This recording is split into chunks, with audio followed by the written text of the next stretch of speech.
Bienvenue dans le Craft Project, une émission de podcast produite par Métiers Rares qui propose des conversations intimes avec des artisans d'art.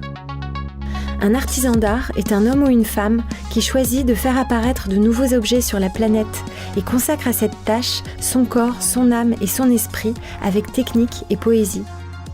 Du dernier des Mohicans au néo-artisan, le Craft Project cherche à comprendre comment se construit et se vit une vie d'artisan, pour parler à nos cœurs de faiseurs, de chercheurs de sens et de rêveurs.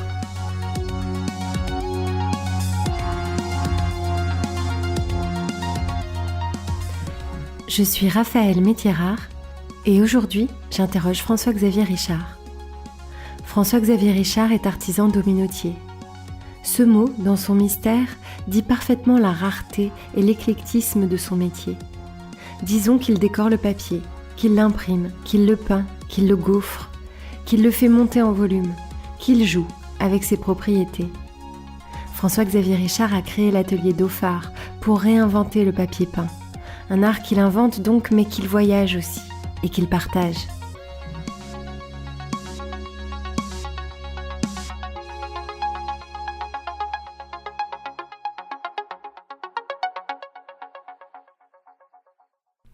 Bonjour François-Xavier Richard. Bonjour Raphaël. Qu'est-ce que vous faites dans la vie, François-Xavier ? C'est quoi votre métier ? Je travaille le papier, je conçois et je fabrique du papier peint à la planche. Comment ça a commencé, les savoir-faire dans votre vie ? Comment c'est arrivé cette créativité dans vos mains ? C'est arrivé complètement par hasard, en fait, je me destinais pas du tout à ça. Au départ, j'aurais aimé faire du cinéma, côté mise en scène, scénographie, etc. Et puis du théâtre. Et j'ai fait les beaux-arts, je voulais faire un travail à cheval entre la performance et le théâtre. En sortant de l'école des beaux-arts, j'avais 2 enfants. J'ai postulé comme prof d'art plastique. Et j'ai eu la chance de tomber au moment où, en Anjou, se montait une expérience pédagogique qui s'appelait Métiers-études, dont l'idée était de valoriser les métiers manuels à travers les métiers d'art. C'est-à-dire on essayait de faire comprendre à de bons élèves de collège qu'ils pouvaient utiliser leurs mains pour faire de très belles choses et être dans l'excellence avec les mains. Et donc cette expérience métier-études consistait à créer un parcours aménagé comme on en connaît en musique, en danse, en sport, etc. Sauf que là c'était les métiers d'art. Donc il y avait couverture, plâtrerie, ils avaient besoin d'un plasticien pour monter un atelier de papier peint à la planche. Incroyable, donc c'est un hasard total. C'est un hasard, alors c'est vraiment... Je pense que je dois avoir un ange gardien assez top. Bon, je m'appelle François-Xavier, je pense que François-Xavier était un type pas mal.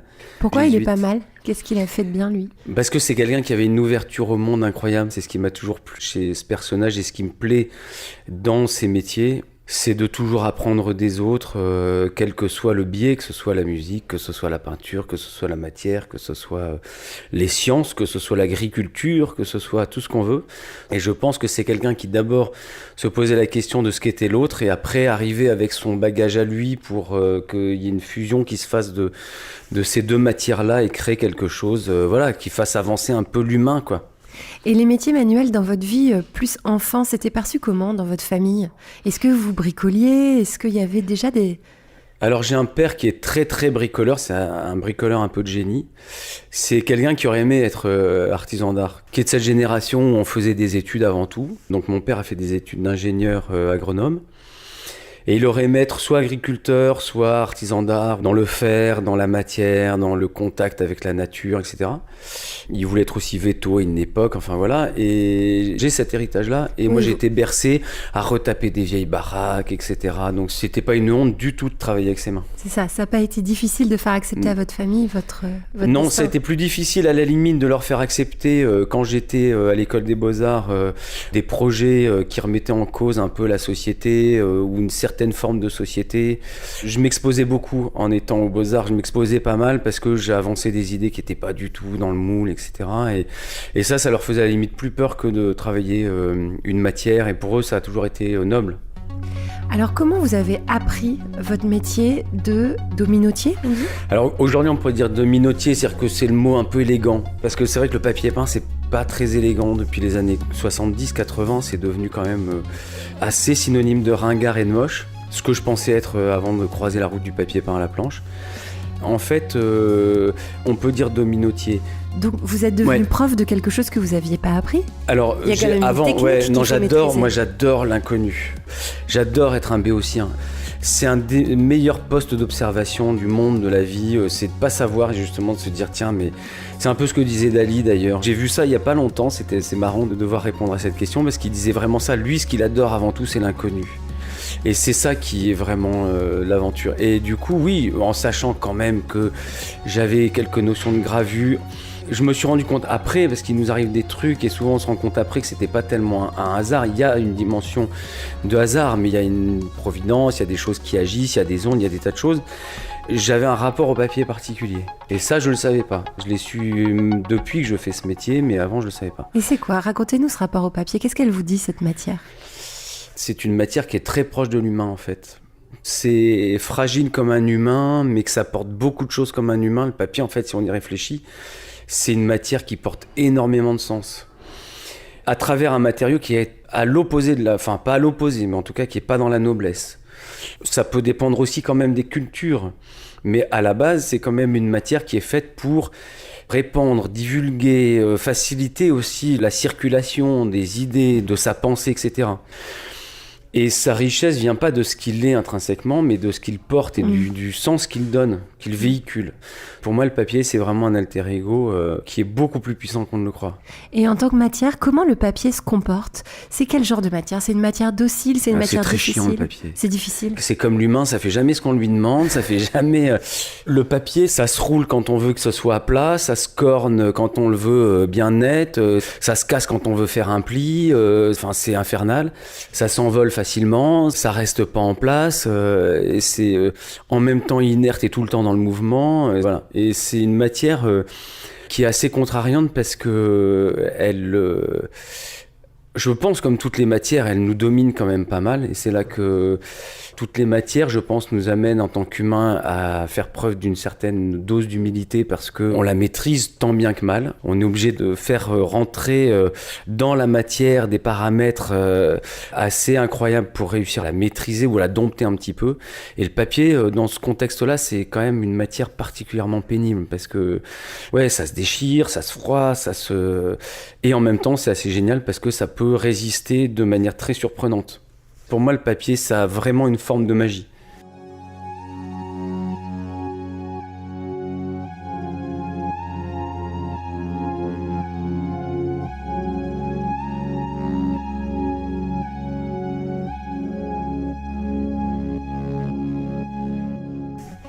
Et alors j'ai compris que votre technique, vous l'avez inventée. Et vous inventez des techniques pour dompter cette matière-là. Mais est-ce qu'il y a eu quand même des anges gardiens, des maîtres qui vous ont guidé sur cette voie-là ? Alors j'ai eu des maîtres vivants ou des maîtres qui ne sont plus de ce monde mais dont l'esprit plane toujours sur des manufactures, ou des ateliers comme le nôtre. Des gens comme Réveillon par exemple, ou comme Balin, qui sont des grands bonhommes du papier peint au XVIIIe et au XIXe siècle. Bon, il y a mon père, on en a parlé, dans la part d'héritage de l'intelligence de la main. Et j'ai eu des bonnes fées comme Véronique de la Hougue au Musée des Arts Déco, qui est une des personnes qui m'a vraiment aidé au départ à lancer ce projet. Des gens comme Bernard Jacquet au Musée du papier peint de Rixheim.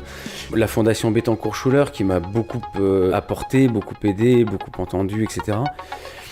Mais dans le métier lui-même, pas forcément. C'est-à-dire que c'est un métier dans lequel il a vraiment fallu faire un gros travail de recherche. J'ai un peu pagayé dans le vide à des moments et c'est des écrits de personnes et c'est la gentillesse aussi de tous les gens qu'on va rencontrer sur une problématique technique, mais qui sont peut-être pas dans la nôtre. Mais cette curiosité et cette appétence toujours du savoir-faire des autres qui a fait que cet atelier existe et a développé un savoir-faire et des techniques et qu'on continue. Ça fait partie de l'ADN de l'entreprise et de cet atelier de chercher toujours des nouvelles techniques.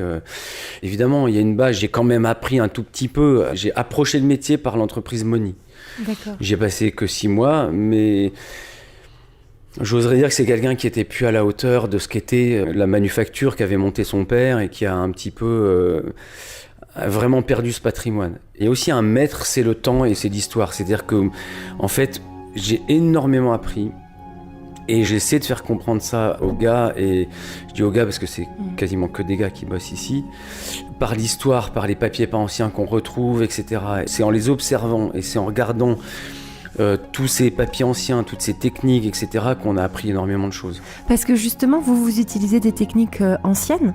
Les machines qu'on voit ici dans l'atelier à Tours, c'est pas des machines modernes. Alors, c'est un peu des deux. L'histoire de cet atelier, c'est de créer un pont entre un monde ancien et le monde d'aujourd'hui. Et je pense que c'est vraiment... moi, j'ai un immense respect pour les anciens, une conscience énorme de la place que l'on doit prendre et de l'importance de notre travail aujourd'hui pour le futur. C'est très important d'être, pour moi, entre ces deux dimensions. Et au niveau de l'outillage, on a fabriqué tous nos outils ici.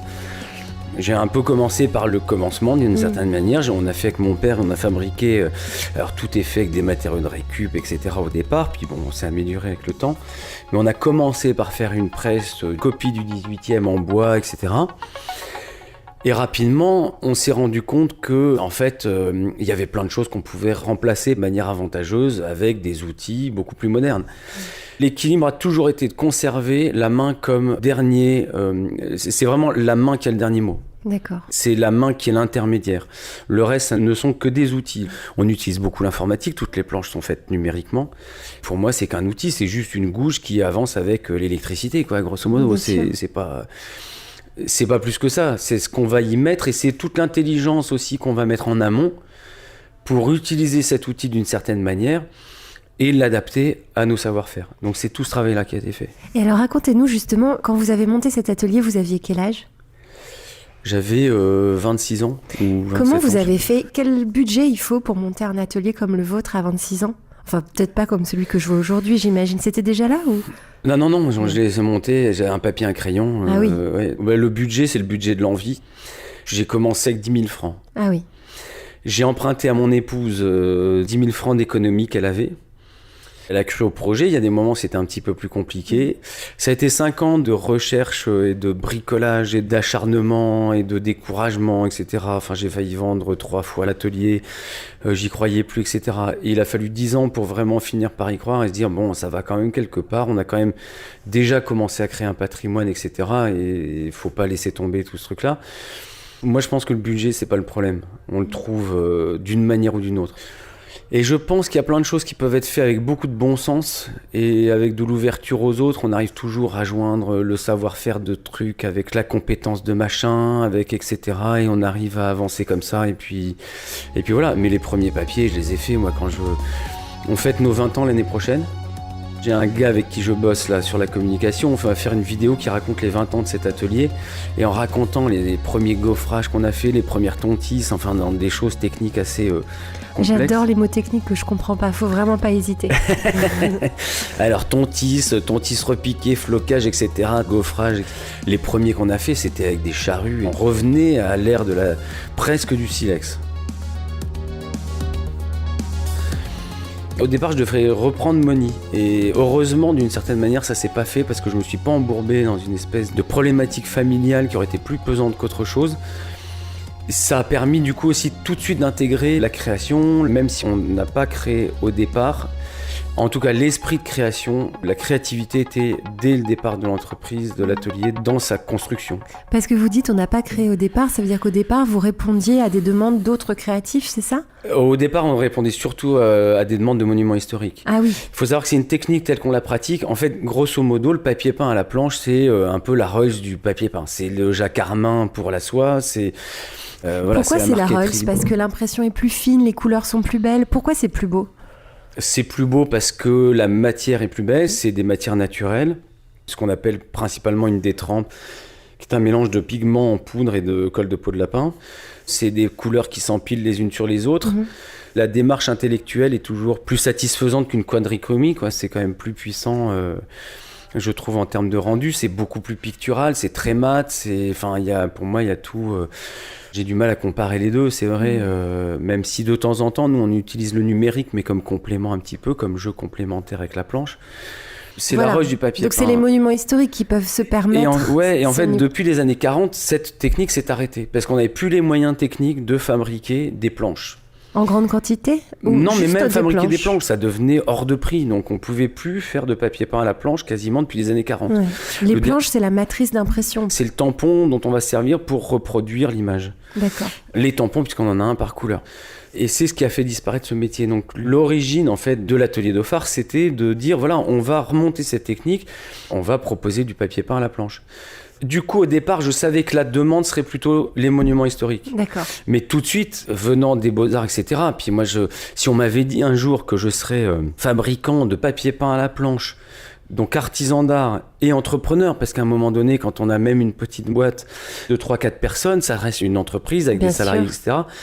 Quand est-ce que votre créativité est entrée en jeu et vous a permis un peu de dépasser la commande? Alors, une fois qu'on a eu fait nos preuves au niveau du savoir-faire, parce que vraiment au début, il faut imaginer quand on propose un savoir-faire sans rien en savoir, sans rien en connaître, et même les personnes pour qui ce savoir-faire est destiné, c'est compliqué parce que moi j'avais aucune connaissance du marché, rien. Donc je montais une boîte sans même savoir où je mettais les pieds, ni techniquement, ni rien. Donc je faisais des bourdes avec les décorateurs et tout, des trucs qui me font rire aujourd'hui, mais voilà, et c'est toujours ce côté béotien en même temps. C'est quoi une m'a... bourde avec un décorateur, par exemple? J'en ai une belle une fois où j'avais entendu parler de David X et j'ai pris mon téléphone, j'ai appelé David X à Paris et j'ai dit bonjour madame, j'aimerais parler à monsieur David X, et puis elle a ri, elle dit mais monsieur, ça fait 10 ans que monsieur David X est mort.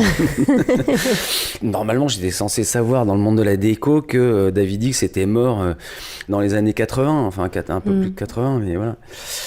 Mais ça a été aussi moteur, cet esprit de cette innocence. Ouais, d'innocence et vierge de tout préjugé sur le métier, etc. Et donc ça a été après ces preuves faites sur les monuments historiques, puis cet apprentissage du métier à travers les monuments historiques, les documents anciens, qu'on a commencé à se dire, bon bah là, quand il y a des projets qui se présentent de création, on y va. Et, il faut que les gens comprennent que le papier peint, il y a un certain papier peint qui n'est pas celui qu'ils imaginent, quoi. Il y a des vrais beaux papiers peints, et c'est ce qu'il faut qu'on leur fasse comprendre. Par chance, il y a eu un retour aussi du papier peint, c'est redevenu à la mode depuis maintenant une dizaine d'années. Et voilà, donc ça fait que depuis une dizaine d'années maintenant qu'on mène des expériences, soit de collaboration avec des designers ou des artistes, soit en création propre ici à l'atelier. Au bout de combien de temps vous avez commencé à pouvoir vivre de votre travail correctement? Moi j'avais un peu le feu parce que quand j'ai monté ma boîte, j'avais mon 3e enfant. Donc à 27 ans, j'avais 3 enfants et une baraque à retaper pour loger ces 3 gamins. Une femme chanteuse, artiste aussi, donc c'est pas forcément des métiers non plus qui... Pas toujours très régulier, pas d'héritage familial, pas de tout ça, donc fallait y aller, quoi. Ouais. Et du coup, j'ai quand même passé 1 ou 2 ans où j'étais pas rémunéré du tout, et puis après j'ai vécu assez longtemps au SMIC, et puis voilà, mais ça fait maintenant depuis une bonne dizaine d'années que je vis à peu près dignement. Mais bon, c'est pas des métiers dans lesquels on fait le choix de l'argent. Non, bien sûr. C'est clair.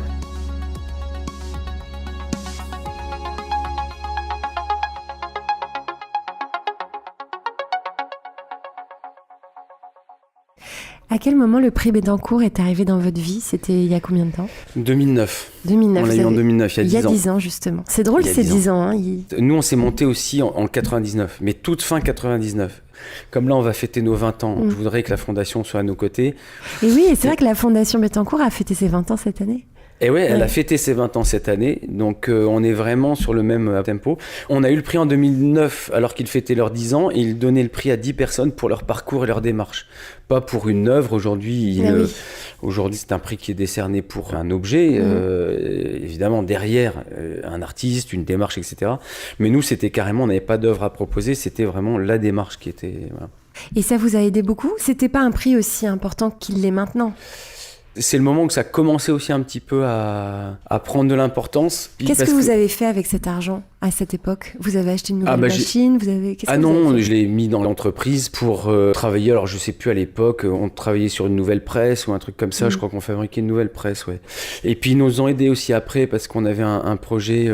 On a développé une autre matière qui s'appelle le carton-pierre. Du coup, il fallait un autre bout d'atelier, etc. Enfin, ils nous ont aidés aussi. Ils vous ont accompagnés dans le long terme. Depuis, ils nous aident en fait. D'accord. Ils nous aident aussi parce qu'ils sont attentifs, parce qu'ils organisent beaucoup de choses aussi. Moi, j'ai beaucoup participé au aux expositions que la Fondation a... Au Palais de Tokyo. Alors, il y a eu l'usage des formes au Palais de Tokyo, il y a eu le Toguna, j'étais dans une grosse part du Toguna au Palais de Tokyo, avec un gros travail autour du carton-pierre et du domino. Il y a eu l'exposition Homo Faber à Venise, il y a eu l'exposition là, des 20 ans. On peut vraiment parler d'un ange gardien, là, je crois. Alors oui, ça vous a accompagné. Ouais, vraiment, un ange gardien. Alors avec Edwige Grenier, avec après du coup le reste de l'équipe de la Fondation. Il m'apparaissait du coup assez naturel de monter une association des lauréats parce que je pense que c'est bien de savoir reconnaître quand on est aidé et puis de rendre un peu l'appareil. Oui, et puis de s'investir, du coup j'ai créé avec d'autres l'association des lauréats de la Fondation. Voilà, donc c'est une association que vous avez créée il y a 2 ans, donc c'est l'association qui réunit tous les lauréats du prix Bettencourt de l'intelligence de la main, ou tous les prix d'ailleurs. Tous les lauréats de la Fondation. Il y en a combien aujourd'hui ? Alors, il y en a un peu plus de 100, mais nous, on n'a pas 100 adhérents. On n'oblige personne. On n'est pas, voilà. C'est ceux qui ont envie. On laisse les gens venir dans l'association s'ils en ont envie. Quel est l'objectif de cette association ? Qu'est-ce que vous faites et qu'est-ce que vous avez envie de faire ? L'association des lauréats, c'est un peu le cadre opérationnel des actions de la Fondation. C'est-à-dire que nous, on est sur le terrain. On a envie de poursuivre l'action de la Fondation. Et pour que la boucle soit bouclée d'une certaine manière, retourner au-delà du côté opérationnel, c'est-à-dire c'est pas que les expositions, mais c'est que nous, lauréats, on initie des projets de mise en valeur, de promotion, etc. de nos métiers, et qu'on dépasse ensuite ce cadre pour que, au niveau du prix pour l'intelligence de la main, que le prix prenne aussi un autre sens grâce à ça. C'est-à-dire que nous, on a envie de s'investir dans les problématiques sociétales des métiers d'art. C'est-à-dire que on l'entend beaucoup aujourd'hui, les métiers d'art comme étant un sujet de société, les métiers d'art comme étant l'antichambre de l'industrie, parce que c'est aussi dans les métiers d'art que beaucoup de gens font un travail de recherche qui vont servir l'industrie en général. Et dans la réalité, c'est pas toujours le cas. C'est-à-dire quand on voit comment beaucoup de maîtres d'art sont soumis aux règles, par exemple, du monde du luxe. Et, par exemple, les métiers d'art sont confrontés aux problèmes de lecture de la part du public, qui a du mal à se dire que c'est pour eux. Ils vont se dire, bah non, les métiers d'art, c'est pour les châteaux, les monuments historiques, les gens qui ont plein de fric, etc. C'est pas ça, c'est un savoir-vivre, les métiers d'art. Et on a envie de s'impliquer dans cette cause-là. La Fondation Bettencourt le fait, il y a d'autres structures qui le font, mais nous, on a envie aussi de le faire. Et on a une belle étoile qui est la Fondation Bettencourt qui veut nous y aider. Prendre la parole pour expliquer ce que vous pouvez, en tant qu'artisan d'art, apporter au monde et à la société, peut-être. Oui, c'est ça, apporter un petit peu notre pierre, notre expérience aussi. Bien puis peut-être aussi, c'est plus facile quand ce sont des artisans d'art qui disent ouais, venez, c'est une super expérience. À des jeunes, par exemple, qui ont une fausse image des métiers d'art. Il y a plein de problématiques liées aux métiers d'art sur lesquelles il faut que nous aussi on s'implique. Parce qu'il y a plein de choses de société qui se passent aujourd'hui qui nous aident. Il y a l'INMA, il y a la Fondation, il y a une fondation en Italie qui s'appelle Michelangelo, il y a plein de gens qui veulent le bien des métiers d'art. Oui, mais voilà. Pas forcément portés par des artisans d'art. Là, la différence, c'est que c'est vous, artisans d'art, qui portez votre propre parole. Oui, exactement. Ouais. C'est un monde un peu disloqué, le monde des métiers d'art. Il n'y a plus de, entre guillemets, de corporations et tout. Alors, moi, je ne suis pas du tout dans tout ce qui est communauté, etc., collectivité, rassemblement, voilà. Mais c'est vrai qu'autrefois, il y avait des corporations, ou des syndicats, où il y avait plein de choses qui existaient aussi pour... Aujourd'hui, c'est très compliqué. Je ne sais pas s'il faut nécessairement revenir à ça, mais en tout cas, ensemble, on est quand même plus fort en général. Donc, Et puis, ça peut être l'occasion aussi de transversalité, qui, je pense, est une des nécessités pour les métiers d'art. C'est pas bon d'être chacun dans nos coins et pas voir le monde extérieur. Ce sont des métiers à vocation culturelle, à vocation d'éducation de l'humain, et c'est une philosophie de vie, et je pense que c'est ensemble qu'il faut c'est pas en étant tout seul dans son coin qu'on le fait, ça, c'est aussi en échangeant. Bien sûr, mais ça c'est une grande conviction du Craft Project, et c'est pour ça qu'on est là tous ensemble. Ok, très bien. Alors je vois que vous êtes là en face de moi, couvert de peinture. Oui. Donc vous êtes un chef d'entreprise, vous êtes un entrepreneur, mais vous êtes quand même encore beaucoup à l'établi, j'ai l'impression. Je suis un chef d'entreprise couvert de peinture.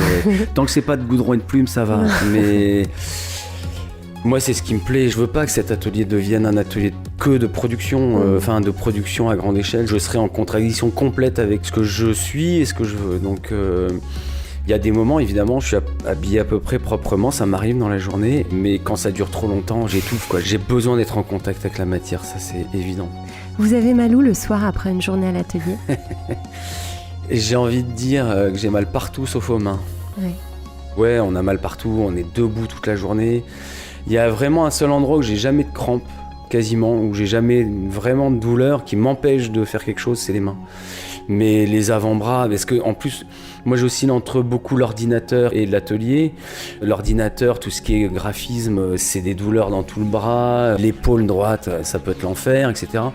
Le dos, les jambes, parce qu'on est debout tout le temps. Les reins, je fais 50 000 km par an à aller voir les chantiers, les clients, etc. J'ai assez souvent mal à la tête, tout ça, mais non, les mains, c'est curieux, mais les mains sont préservées. Ouais, elles sont préservées, elles sont épargnées.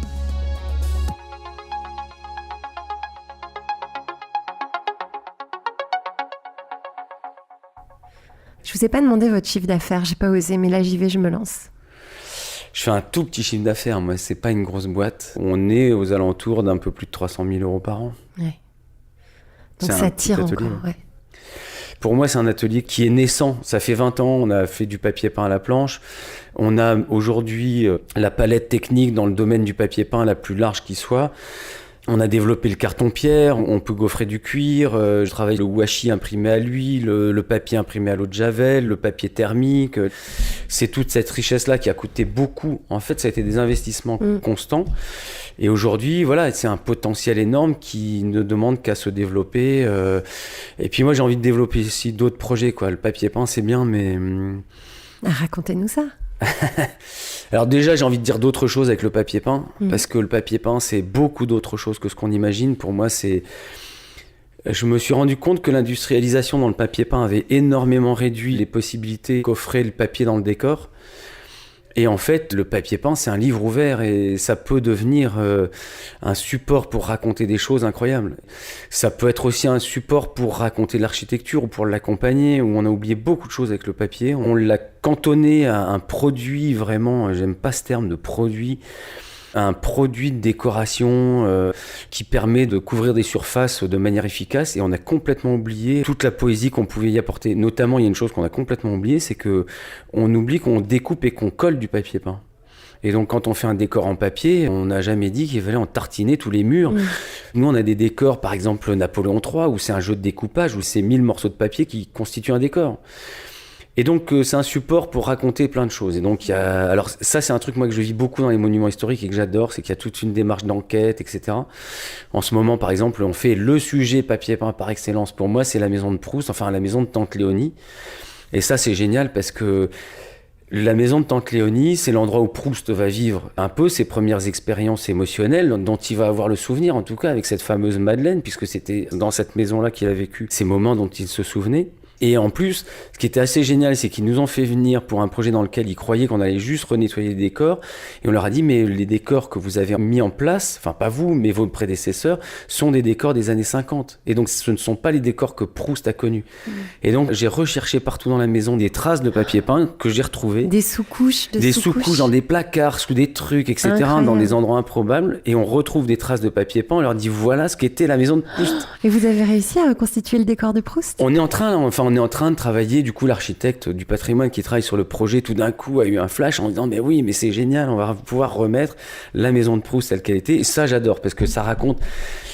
Pour moi, c'est vraiment la puissance par la petite porte. C'est-à-dire que le papier peint, c'est la petite porte par laquelle on va atteindre des émotions et des choses qui peuvent être, en fait, très profondes et très puissantes. Et du coup... Au-delà de ce papier peint avec lequel j'essaie déjà de raconter d'autres choses, au-delà avec les monuments historiques, mais dans des projets de travail à travers la lumière du papier, des choses comme ça, où j'essaie de faire vivre aux gens une expérience qu'on nous rapporte souvent. Alors moins les générations d'aujourd'hui, parce que aujourd'hui les jeunes n'ont pas connu beaucoup de papier peint. On sort d'une période de carence par rapport au papier peint, mais si on a encore des maisons de famille dans lesquelles il y a du papier peint, souvent les gens nous rapportent cette expérience du soir quand ils sont dans le lit, et puis la porte du couloir est entrouverte et le rayon de lumière fait juste apparaître une bande de papier peint dans la lumière.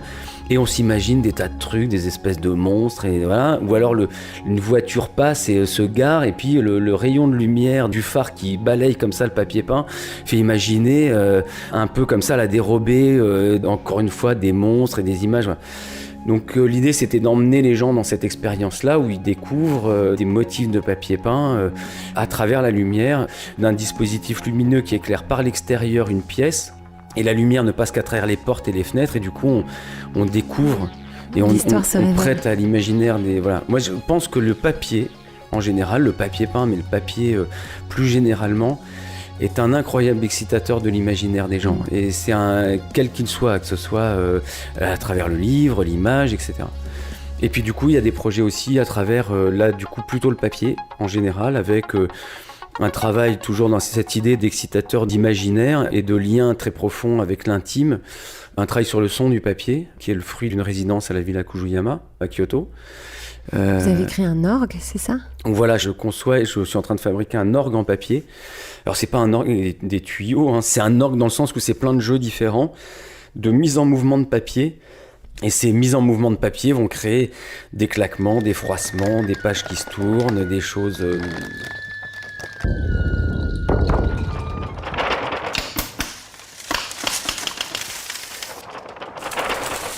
Qui disait ça l'autre jour aussi, je voyais ça dans son rapport au papier, au livre, le rapport à l'odeur du livre. Pour moi, c'est un peu ça, là, le son du papier, c'est un peu cette idée aussi qu'on a avec l'odeur du papier. Quand vous achetez un livre, très souvent, le premier truc que vous faites, on se plonge le nez dedans. C'est très sensuel comme matière, en réalité. En fait, ouais. Moi, ce que j'adore dans cette matière, c'est que c'est une matière qui ne paraît rien et qui apporte beaucoup de choses, quoi, qui est en fait, une fois encore, qui est un vecteur incroyable, quoi.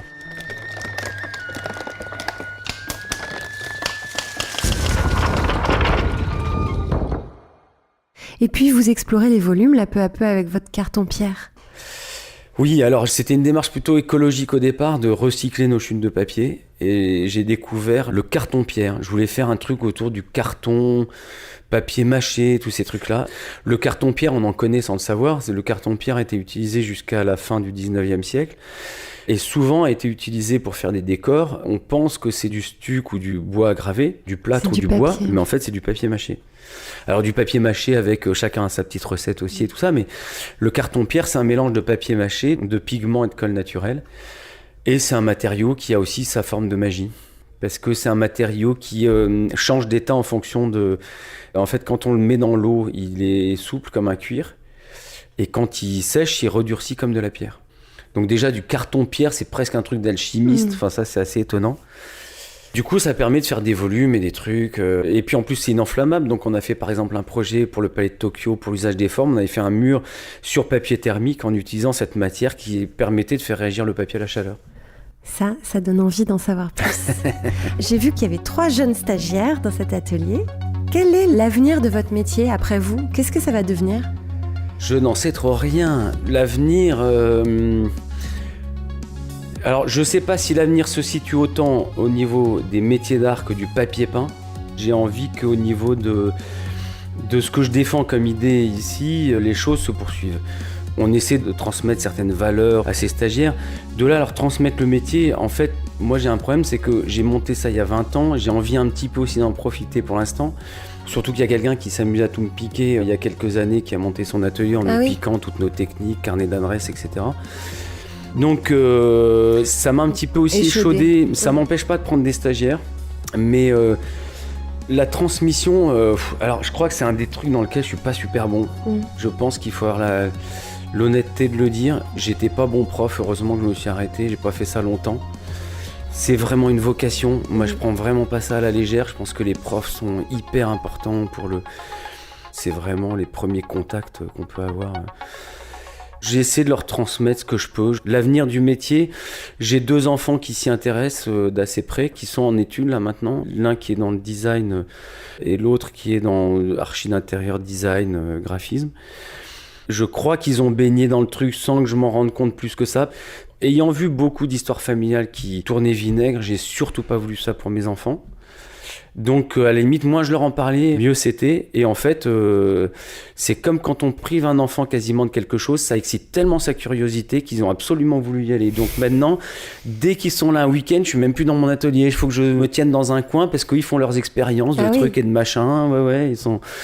Donc ça, c'est une super satisfaction, évidemment, parce que c'est génial, parce que je sens qu'ils le font surtout pas dans la contrainte, mais avec une gourmandise et une envie incroyable. Et avec leur propre feu. et qu'ils font leur propre chemin. C'est-à-dire que moi, je suis plutôt à chercher du sens aux choses, plus dans une dimension artistique, etc. Plutôt le côté boycien du truc, qui n'était pas tellement un designer. Et eux, ils sont vraiment dans le côté design. C'est vraiment ce rapport de société, de rapport entre l'utile et l'esthétique. Et on se pose pas les questions de la même manière, mais c'est ça qui est génial. Voilà. Et donc, par rapport aux stagiaires ou même aux gens qui travaillent ici, alors je transmets forcément, puisque je transmets aux gens qui viennent là. Il n'y a pas de formation dans le domaine. Et les petites stagiaires, c'est aussi parce que je trouve que ça amène beaucoup de vie et de jeunesse dans l'équipe. Et en fait, je me demande si c'est pas elles qui nous apportent autant que nous, on leur apporte finalement. Alors, je suis une fée des métiers d'art. Qu'est-ce que je peux faire pour vous avec ma baguette magique ? Alors, une fée des métiers d'art. Alors, moi, je suis profondément boycien dans ma démarche. Joseph Beuys disait « Tout homme est un artiste ». Peut-être qu'avec cette baguette magique, vous pourriez réveiller la baguette magique qui est en chacun de nous. Parce que je pense que tout le monde a en soi une capacité à faire des choses. Je pense que tout humain a de la magie en lui. Après, c'est à savoir si ça va être dans le sport, dans la danse, dans les mathématiques, dans la terre, la culture de la terre, dans les métiers d'art, etc. Et je pense que si avec cette petite baguette magique, vous arriviez à réveiller plus de baguettes magiques chez les gens, ça pourrait être génial. Qu'est-ce que ça changerait au monde si tout le monde se révélait son potentiel créatif ? Ça changerait quoi à notre vie, à notre société, d'après vous ? Tout serait tellement plus fluide, tellement plus... On a quand même tout, c'est quand même dingue. Si on regarde la nature, nous, en tant qu'artisans d'art, on travaille une matière, dans la matière est inscrite la magie. Donc elle est là, et après il faut aller la chercher. Tout est là, il y a juste à mettre en mouvement toute cette magie et à la faire pousser, et à la faire là. Donc pourquoi on en arrive à des choses aussi terrifiantes que celles qu'on voit à longueur de journée partout dans le monde, y compris dans nos pays. Moi je comprends pas que des jeunes soient paumés aujourd'hui. Moi je suis convaincu que tout le monde a du bon et du potentiel en lui. Malheureusement, on a trop dévié peut-être des gens des voies positives. Du coup, je pense que le silence, un peu le côté un peu retiré, le silence des métiers d'art peut être une bonne solution. Moi, je suis assez méditatif. Je pense que ce retrait du monde est une bonne chose aussi parce qu'il permet de réfléchir, il permet un peu l'introspection, il permet d'aller un petit peu à l'essentiel. Il y a des fois, franchement, moi je me dis mais qu'est-ce que je fous avec mon papier peint, quoi. Je fais du papier peint, ça sert à rien. Ça ne protège personne contre le froid, ça ne nourrit personne. C'est juste mettre du motif sur des murs ou des choses comme ça. C'est le truc qui sert le moins dans le monde, quoi. La beauté, quand même. Mais alors voilà. Ça sert ce désir, cette envie de beauté, ça réveille l'imaginaire et cette force de s'approprier les choses et de faire que chaque humain est singulier.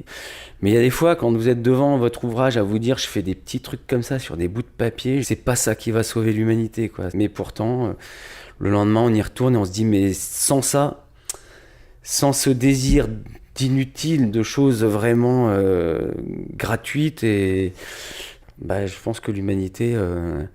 irait mal, et elle va peut-être mal aussi pour ça, parce qu'on est trop dans la technique, on est trop dans l'efficacité, on n'est peut-être pas assez dans ce mystère, dans ce lâcher-prise, dans cet inconnu, quoi. J'ai quand même envie de vous redonner ma baguette magique, mais pour l'atelier cette fois. Qu'est-ce qu'on fait pour l'atelier ? Un petit coup de baguette magique pour l'atelier. Pour l'atelier, plein de trucs. Alors là, je ferai surchauffer la baguette magique. Allez, on y va. Un gros truc là pour commencer. Un truc génial, ça serait me faire naître peut-être la personne qui arriverait à vraiment me remplacer tellement en atelier que moi je pourrais me consacrer à mes projets un peu fous d'orgue en papier, tous ces trucs-là. De création. Plus de création, ouais. Parce que j'ai cette envie viscérale et quand on a une boîte, on n'a pas le choix, on doit faire tourner le... C'est comme une famille et tout, quoi. C'est à l'attaque. Merci François-Xavier. Merci Raphaël.